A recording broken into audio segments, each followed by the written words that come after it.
आप देख रहे हैं अमेज नाउ। गंगा, यमुना, राप्ती और गोमती के तटवर्ती इलाकों से खबरें आप तक।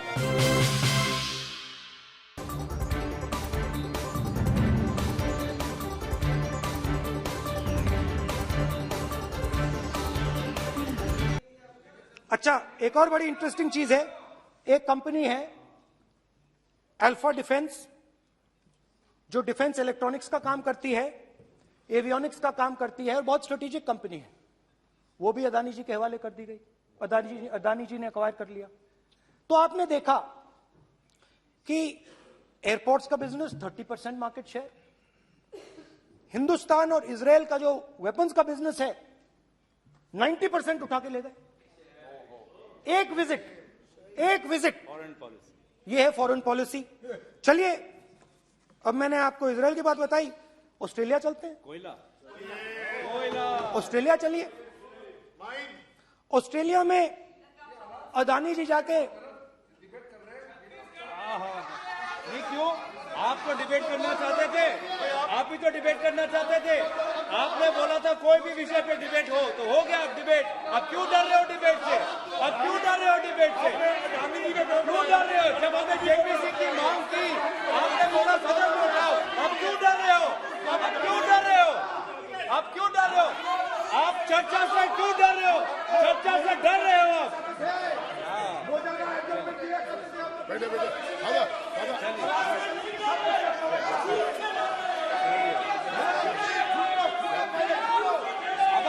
अब सुनना पड़ेगा, अब सुनना पड़ेगा, अब सुनना पड़ेगा। ऑस्ट्रेलिया जाते हैं, प्रधानमंत्री ऑस्ट्रेलिया जाते हैं।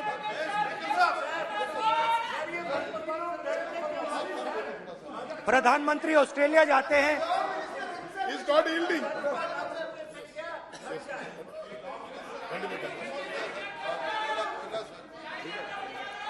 ऑस्ट्रेलिया जाते हैं। क्या नंबर बताएं? 369। सर ये क्या?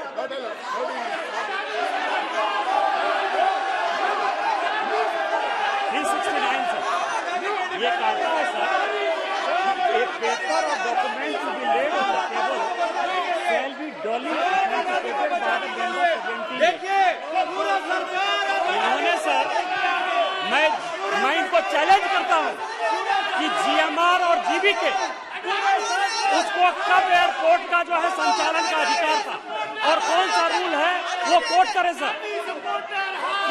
किस रोल के आधार पर ये, इनको मैं चैलेंज करता हूं, पूरी कांग्रेस पार्टी को चैलेंज करता हूं कि जीएमआर और जीबीके को कौन सा एयरपोर्ट चलाने का लाइसेंस जब दिया तो उनको उसका नॉलेज था। मैं चैलेंज करता हूं पूरी कांग्रेस पार्टी को। जब इन्होंने बिरला को बनाने का दिया, डालमिया को बनाने का दिया, टाटा को बनाने का दिया लाइसेंस, उस वक्त उनको कौन सा मोटर चलाने का अधिकार था सर? ये गलत बयानी कर रहे हैं। मेरा ये कहना है कि आप एलिगेशन प्रधानमंत्री को ऊपर लगा रहे हैं, आप पेपर दीजिए और कौन सा रूल भारत सरकार ने चेंज किया एयरपोर्ट में अडानी के लिए वो ऑथेंटिकेट कीजिए, नहीं तो इस तरह की बात नहीं कर सकते।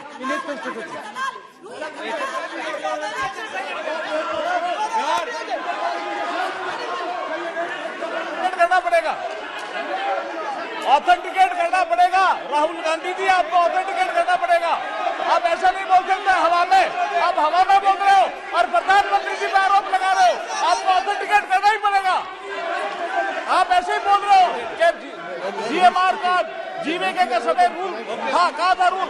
कोई रूल नहीं था। आपको यह तो ऑथेंटिकेट और ऑथेंटिकेट करके ही रखना पड़ेगा आपको। पहले रखिए और उसके बाद आगे बात करने देंगे, नहीं तो माफी मांगिए देश से। आप प्रधानमंत्री जी पे आरोप लगा रहे हैं, सर बोलने दीजिए।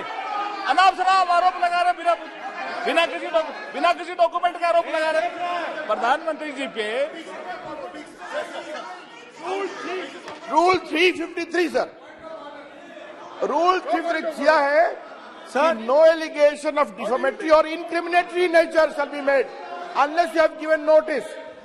छोड़िए, वो तो प्रधानमंत्री के खिलाफ एलिगेशन लगा रहे हैं बिना नोटिस दिए, बिना कोई डॉक्यूमेंट दिए। सर ये रिकॉर्ड पर नहीं आना चाहिए सर, ये बिल्कुल रूल का उल्लंघन है और क्या क्या बातें वो कह रहे हैं सर, मैं उसको रिपीट नहीं करना। Reckless allegation, baseless allegation, in violation of rules, sir ये स्वीकार नहीं होना चाहिए। ओके सर, लेट अस एक सब बैठिए। ऑस्ट्रेलिया पीएम जाते प्लीज हैं। बैठिए, आप प्लीज बैठिए। वरिष्ठ वकील साहब बैठिए। ऑस्ट्रेलिया जाते हैं। एक मिनट राहुल जी, एक मिनट। नियम 369 भी मैंने देखा है, 333 भी देखा है। मेरा आग्रह है, सदन भारत की संसद है, हम एक ही विषय पर सारी राष्ट्रपति की चर्चा लगाए, ये उचित है क्या? फिर आपको बोलना बोले नहीं स्पीकर नो, साहब। गलत तरीका है। राहुल गांधी जी आप बोल रहे नहीं, गलत तरीका है। क्या देश को संदेश देना चाहते हैं आप? क्या संदेश देना चाहते हैं देश को? चलिए राहुल गांधी जी। ऑस्ट्रेलिया में प्रधानमंत्री जाते हैं। आप बोलिए सर, स्पीकर सर, प्रधानमंत्री जी ऑस्ट्रेलिया जाते हैं और जादू से State Bank of India $1 billion loan Adani ji को ऑफर करता सर इसका भी डॉक्यूमेंट जरूरी है क्या, बताओ? है। मोदी जी, आपका सरकार की बात है। अधीर प्लीज। उसके बाद मैं उदाहरण दे रहा हूं, पूरी दुनिया में मोदी जी जाते हैं, घूमते हैं, तो मैं बता देता हूं क्या होता है वहां पे। बांग्लादेश में गए, हाँ काम पे ही जा रहे हैं, वही तो बोल रहा हूं, काम पे जा रहे हैं। बांग्लादेश जाते हैं, मोदी जी की पहली ट्रिप होती है बांग्लादेश में। वहां पे बांग्लादेश को इलेक्ट्रिसिटी बेचने का डिसीजन लिया जाता है। कुछ ही दिन बाद बांग्लादेश पावर डेवलपमेंट बोर्ड 25 साल का कॉन्ट्रैक्ट अदानी जी के साथ साइन कर देता है। 1500 मेगावाट इलेक्ट्रिसिटी का कॉन्ट्रैक्ट अदानी जी। चलिए वहां से श्रीलंका चलते हैं।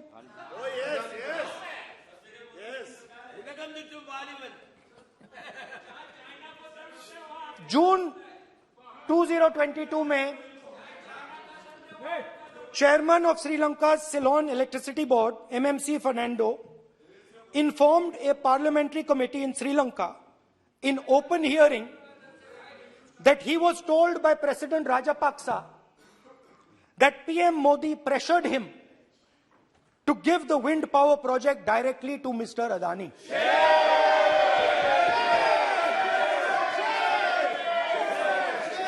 मतलब श्रीलंका इलेक्ट्रिसिटी बोर्ड के चेयरमैन कहते हैं कि उन्होंने राजापाक्सा जी ने कहा कि हिंदुस्तान के प्रधानमंत्री ने उनको कहा है कि ये विंड पावर का प्रोजेक्ट है, ये अदानी जी को देना है। तो ये रही आपकी फॉरेन पॉलिसी।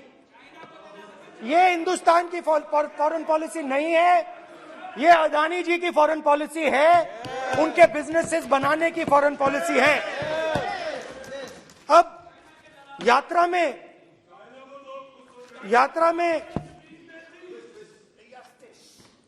में मुझसे 2-3 और सवाल पूछे गए।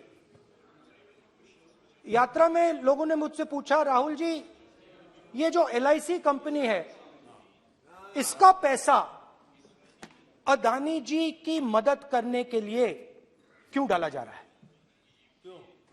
उन्होंने यह भी पूछा कि अदानी जी के जो शेयर्स हैं बड़े वोलेटाइल हैं, उसमें LIC का पैसा क्यों डाला जा रहा है? तो मेरा कहना है कि एक सेकंड, मेरा कहना है कि अदानी जी की मदद प्रधानमंत्री जी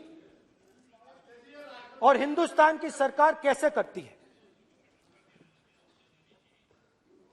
हजारों करोड़ रुपए हिंदुस्तान के public sector banks Adani ji को मिलता है। 27,000 करोड़ रुपए SBI, PNB 7,000 crore, bank of Baroda 5,500 crore, ये मैं लिस्ट चलती जाएगी। एलआईसी का एक्सपोजर 36,000 करोड़ रुपए। 3 crore SBI and other PSU bank holders. Money is going to Mr. Adani and to finance.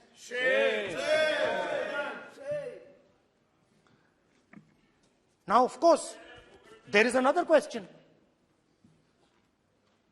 तो मदद कैसे हो रही है?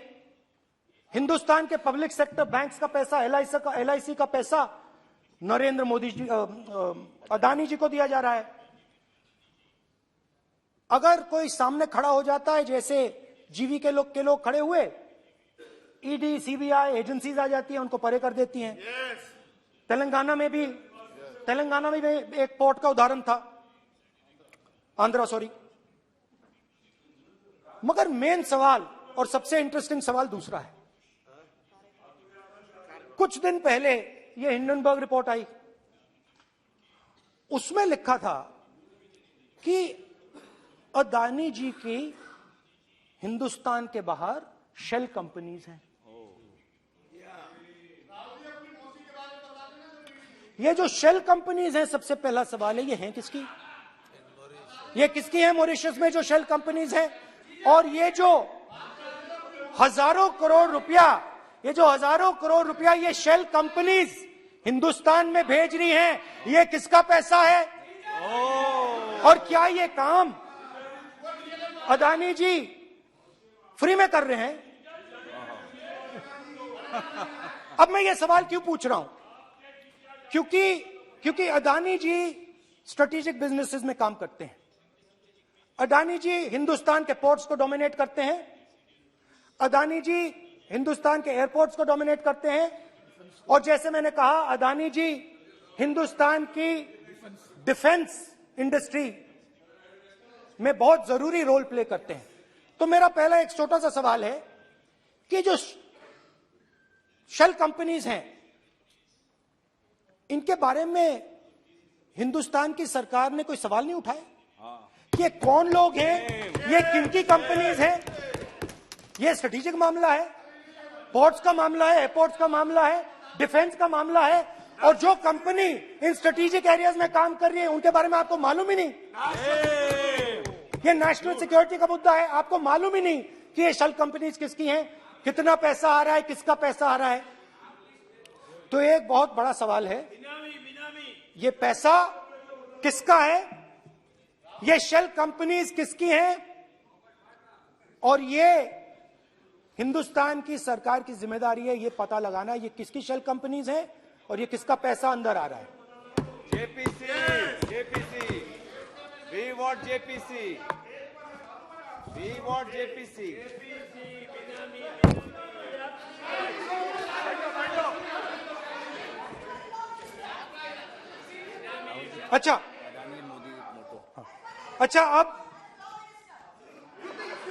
अब चलिए छोटा सा बजट के बारे में बता देता हूं। 2022 में अदानी जी अनाउंस करते हैं कि वो $50 बिलियन इन्वेस्ट करेंगे to build the world's largest green hydrogen ecosystem. और इस बजट में बीजेपी की सरकार निर्मला सीतारमण जी कहती हैं हम ग्रीन हाइड्रोजन के लिए बहुत ह्यूज इंसेंटिव्स देंगे, 19,700 करोड़ रुपए हम ग्रीन हाइड्रोजन के लिए देंगे, मतलब अदानी जी को देंगे। जुगलबंदी बजट में अदानी जी के लिए 50 नए airport, coastal shipping, horticulture, grain storage, ये सब काम आप कर रहे हैं। तो मेरे सिर्फ कल प्रधानमंत्री जी कल भाषण देंगे, मेरे उनसे 2-3 छोटे से सवाल हैं। मेरा प्रधानमंत्री जी से 2-3 सवाल हैं।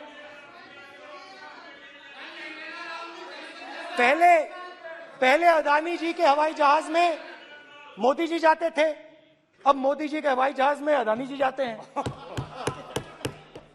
पहले लोकल मामला था, फिर नेशनल मामला हो गया, उसके बाद इंटरनेशनल मामला हो गया। अदानी जी के लिए बोरिस जॉनसन का बेटा काम करता है, आपको पता नहीं मालूम है या नहीं मालूम? भाई सॉरी, नहीं बेटा भी, भाई काम करता है। तो ये मामला पहले गुजरात का मामला था, फिर ये हिंदुस्तान का मामला हुआ, अब ये इंटरनेशनल मामला हो गया है। तो मेरा सवाल प्रधानमंत्री जी से, और सिंपल सवाल है, प्रधानमंत्री जी आपकी फॉरेन ट्रिप्स पे अदानी जी और आप कितनी बार एक साथ गए? Adani ji, how many times did you travel together with Adani ji? How many times did Adani ji join you later on a visit? How many times did Adani ji travel to a country immediately after you did? And in how many of these countries after you visited did Adani ji get a contract?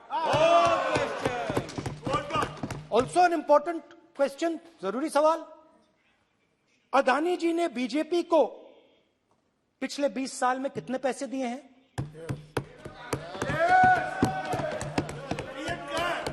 Electoral bonds में कितना पैसा दिया है?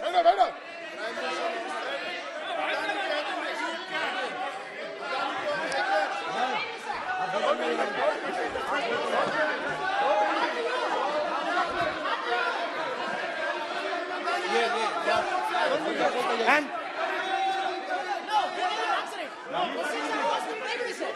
questions are posed to Prime Minister, please. Sir, खत्म करने दीजिए sir. Concluding. Sir, concluding. और बहुत सुंदर तरीके से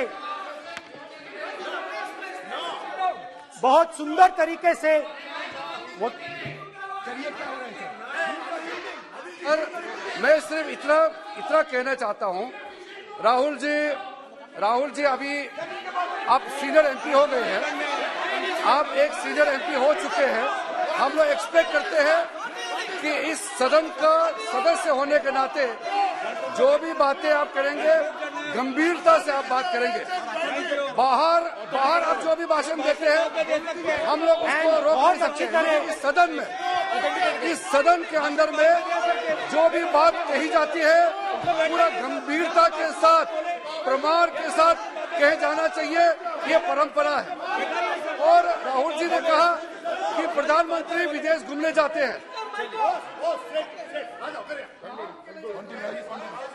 तो मैंने आज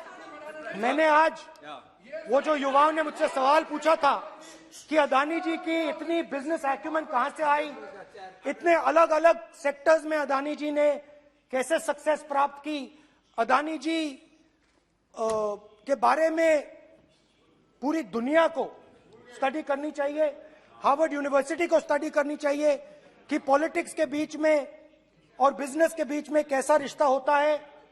India is a case study and prime minister Narendra Modi should be given a gold medal in this. Now बहुत अच्छी तरह बीजेपी के जो पिछले स्पीकर थे उन्होंने मेरे भाषण को इंकैप्सुलेट किया मेरे लिए। बहुत अच्छी तरह आपने जो मैं सोच रहा था आपने उससे और भी अच्छी तरीके से बोल दिया। Coming together is a beginning, keeping together is progress, working together is success. Adani ji and Narendra Modi ji, thank you. Chhaparia diabetes and thyroid centre, Chhaparia hospital, Betiahata, Gorakhpur. Doctor Ankit Chhaparia, diabetologist, fellowship in diabetes from Royal College of Physicians, London, and thyroid specialist द्वारा thyroid के सभी तरह के इलाज और जांच उपलब्ध। Diabetes और उसके कॉम्प्लिकेशंस की जांच, इलाज की सुविधाएं उपलब्ध। न्यूरोपैथी की जांच, retinopathy, HbA1c, lipid profile, thyroid function test, hormone related सभी जांचें होती हैं। डाइटिशियंस और वेट मैनेजमेंट की सुविधा उपलब्ध। संपर्क करें Chhaparia diabetes and thyroid centre, Chhaparia hospital, Betiahata, Gorakhpur. Mobile number 8409967738 और 05517960 देखते रहिए अमेज नाउ।